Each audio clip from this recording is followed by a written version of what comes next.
Hi, Tom from Brooklyn, and welcome to the Grouchy Old Guy Report. You know, there's just so much going on all over America, if you can still call this America. You know, it's the grouchy old guys like me and my dad and his dad that remember when America was America and when police used to put only bad guys in jail, and situations didn't have to be escalated to a point where you had become a bad guy. We've had Bureau of Land Management people trying to steal an old veteran's trailer. He shot them. You have a young fella, a nice guy, a very, very, avid sports fan, go out into a soccer game and raise a sign and run around on the field and really wasn't hurting nobody or doing anything really wrong. And instead of being escorted, he was beaten down really hard by a bunch of thugs with shiny badges and blue uniforms. And guess what? The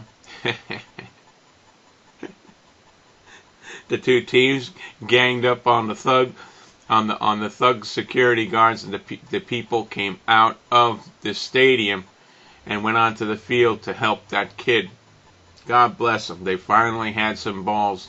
That was probably in South America, where the people still value their lives. They're not worried about that they might have something taken away from them. Folks, your life has value. Your life has value.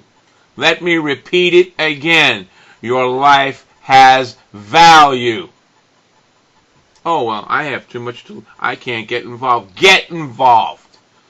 In Florida, an old guy got into it with a store about parking in a spot that was only for patrons of the store. They called the cops. The cops came and they broke his neck.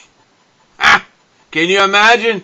An 84-year-old World War II veteran getting his neck broken by a 240-pound donut-eating asshole.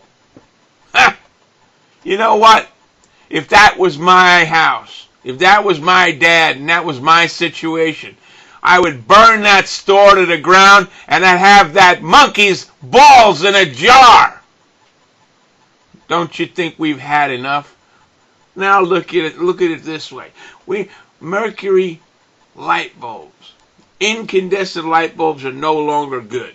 Okay? You gotta have mercury light bulbs. I would like to string up the stupid communist bastard that proposed this in the legislature. Guess what? There's not one company in America that makes compact fluorescent bulbs. They're all made in China. So, U.S. legislature is mandating you purchase something that's only manufactured in China. Who's this motherfucker working for? I'm sick of this shit. Okay? What's next? A fartometer? We're gonna put this device on here so we can monitor your anal excretions? Huh? Oh, you can't afford the machine? Well, we'll lease it to you, but the same legislature that brought in that mercury light bulb will come up with the fartometer. Or, guess what? You wouldn't want to impact the environment too greatly. We're going to put a counter on the toilet paper sheets that you use. You're only allowed to use one. You can walk around with a smelly ass, right? Don't load up the sewer system with yours that you pay for the money and the water to flush it. This is getting totally ridiculous. I've got a whole bunch of light bulbs stored up, okay? Incandescent 40 and 60 watt light bulbs. They will probably last longer than I will, okay? But I'll tell you one thing that I pray that we run out of is excuses for keeping these treasonous bastards alive. You stay strong. Get involved. Your life has value.